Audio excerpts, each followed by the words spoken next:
தமிழ்நாட்டில் சுங்கச்சாவடிகளில் கட்டண உயர்வால் வாகன ஓட்டிகள் பொதுமக்கள் பெரிதும் பாதிக்கப்பட்டுள்ளனர். தமிழ்நாட்டில் 36 சுங்கச்சாவடிகளில் நள்ளிரவு முதல் சுங்க கட்டண உயர்வு அமலுக்கு வந்துள்ளது.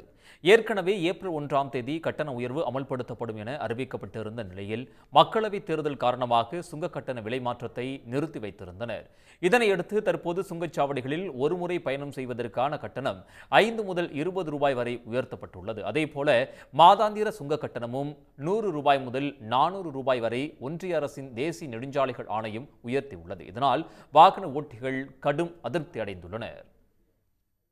விலையேற்றத்தை கொஞ்சம் குறைச்சாங்கன்னா நல்லா இருக்கும்னு நான் எதிர்பார்க்குறேன். இதில் குண்டும் குழியுமாக இருக்குது, தரமான சாலை வசதி கிடையாது.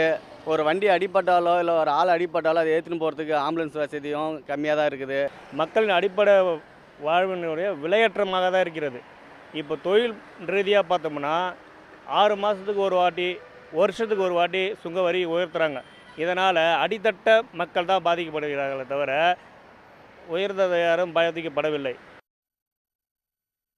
சுங்கச்சாவடி கட்டண உயர்வுக்கு லாரி உரிமையாளர்கள், வாகன ஓட்டிகள் கடும் கண்டனம் தெரிவித்துள்ளனர். சுங்கச்சாவடி கட்டண உயர்வு காரணமாக லாரிகளில் ஏற்றி வரப்படும் பொருட்களின் விலையும் அதிகரிக்கக்கூடும் என்ற அச்சம் பொதுமக்கள் மனதிலும் எழுந்துள்ளது. உடனுக்குடன் செய்திகளை தெரிந்து கொள்ள சன் நியூஸ் பெல் ஐகானை கிளிக் பண்ணுங்க.